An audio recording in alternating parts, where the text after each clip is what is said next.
मुले काय तर आबालवृद्धसुद्धा सगळेजणं खाऊ शकतात असा इम्युनिटी बूस्टर म्हणजेच अगदी पॉवरफुल असा आवळ्याचा हलवा जो की वर्षभर तुम्ही स्टोअर करू शकतात. मुलांची स्मरणशक्ती द्विगुणित होईल आणि सगळ्यात महत्त्वाचं प्रतिकारशक्ती जी आहे ना तर ती खूप वाढते, तोंडाला चव येते. तर ह्या ठिकाणी 250 ग्रॅम आवळे घेतलेत आणि 250 ग्रॅम दगडी खडी साखर घेतलेली आहे.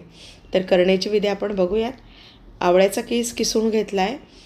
तो किसून ठेवला म्हणून थोडा काळपट झाला आहे बरं का, नाही तर मग असं होईल की काळपट आणि आवळे खराब असतील, असं नाही आहे. थोडा डागाळलेला आवळा असला की तेवढा भाग काढून टाकायचा आणि मग किसायला घ्यायचं.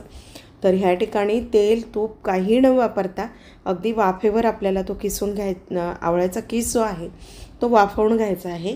ह्या पद्धतीने सारखं आपल्याला परतत राहायचं आहे आणि परतल्यानंतर थोडं त्याच्यामध्ये शिजण्याची प्रक्रिया म्हणजे रंग थोडा चेंज झाला की त्याच्यात आपल्याला दगडी खडी साखर जी आपण घेतली होती ती आधी कापडावर चेचून घेतली, त्याच्यामधले धागे जे असतील ते काढून घेतले, तिला नंतर मिक्सरला बारीक करून घेतली.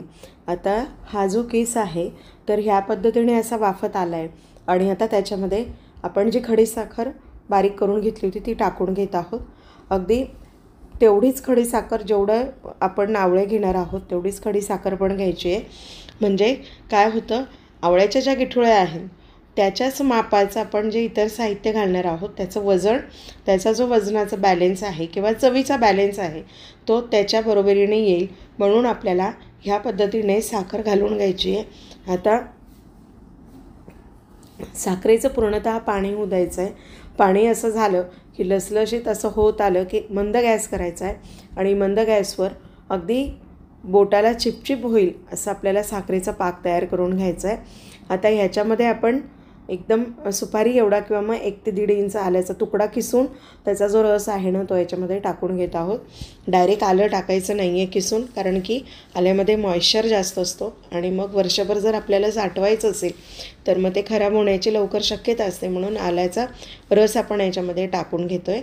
आणि हा जो किस आहे हा वाळवून आपण चहामध्ये नंतर वापरून घेऊ शकतो.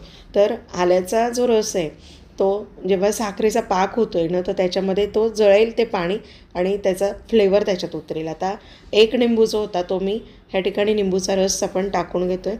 लिंबूच्या रसामुळे काय होतं ना, गोड आंबट चव जी असते, आवळ्याला एक त्याचं सेपरेट अशी चव असते, थोडी तुरट आणि आंबट, मग ती बॅलेन्स होते जेव्हा आपण साखर घालतो, थोडा लिंबू घालतो आणि आल्याचा रस, तर मग ती जी चव आहे ना तर ती बॅलेन्स होते आणि ती बॅलेन्स झाल्यामुळे अगदी तो जो आपण हलवा बनवणार आहोत तो चवीला अतिशय छान लागतो. आणि त्यात अजून पुढे काही मसाले येत आहेत ते पण आपण घालतो आहे, काही आपण बियांचे प्रकार टाकतो आहे, ते टाकल्यामुळे अतिशय पौष्टिक आणि हेल्दी असा हा हलवा तयार होतो आहे. तर ह्या ठिकाणी काळे मिरीचे 5-6 दाणे घेतलेत आणि दालचिनीचे 2-3 तुकडे घेतले. आता हे आहे पाव किलोसाठीचं माप. तर तुम्ही ज्या वेळेला 1-1 किलो घेता त्यावेळेला पोहे खायचा 1-1 चमचा आपल्याला ह्या वस्तू टाकून घ्यायच्या आहेत. दालचिनीची पूड नाही करायची, अख्खीच टाकायची. दालचिनीची जर पूड टाकली तर हलवा जो आहे तो लालसर होईल, म्हणून दालचिनीचे तुकडे टाकायचे आहेत. तर आता हा जो हे आहे त्याच्यामधला पाक तो थोडा चिकचिक व्हायला सुरुवात झाली, तोपर्यंत मंद गॅस चालूच ठेवायचा आहे आणि याच्यामधलं थोडं अजून पाणी आपल्याला जिरू द्यायचं आहे. लिंबू याच्यासाठी टाकायचं, चव तर छान येतेच येते, परंतु ज्या वेळेला आपण साठवून ठेवतो हा हलवा तर त्यावेळेस त्याचं साखरेत रूपांतर होऊ नये म्हणून लिंबूचा रस साखरेत रूपांतर होऊ देत नाही. साखरेचे गोडाचे जे पदार्थ आपण करतो त्यावेळेस. आता याच्यामध्ये पोहे खायचे 1 ते 1.5 चमचे बडीशोप टाकली, 10 ते 12 आपण बदामाचे काप तयार करून टाकून घेतले. पंपकिन सीड्स घेतलेले आहेत 1 ते 1.5 चमचा आणि त्यानंतर वॉटरमेलन सीड्स असतील त्या टाका 1 ते 1.5 चमचा. तुमच्याकडे सूर्यफुलाच्या बिया असतील तर त्याही घातल्या तरी चालतील. आणि या ठिकाणी पिस्त्याचे काप टाकून घेतले. हे सगळं पाव आपण जे घेतलं आहे आवळे आणि खडी साखर त्याच्यासाठीचं माप आहे. जर तुम्ही 1-1 किलो जर वस्तू घेतली म्हणजेच 1 किलो आवळे आणि 1 किलो खडी साखर जर घेतली तर सरास 100 ग्रॅम बदाम तुकडे करून टाका आणि बाकीच्या ज्या जिन्नस आहेत तर त्या 50-50 ग्रॅम घाला. खूप छान होतो.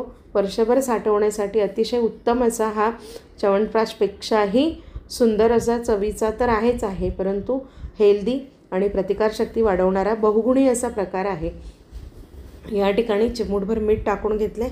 ज्या वेळेला मी कीस परतत होती त्यावेळेला पण चिमूटभर मीठ घातलं होतं आणि आताही चिमूटभर मीठ घालते, कारण की ह्या ज्या सगळ्या गोड आंबट तुरट ज्या चवी आहेत तर त्या सगळ्या मिठामुळे बॅलेन्स होतात आणि चव अप्रतिम लागते. असा हा आवळ्याचा जो हलवा आहे तो करून झाला आहे.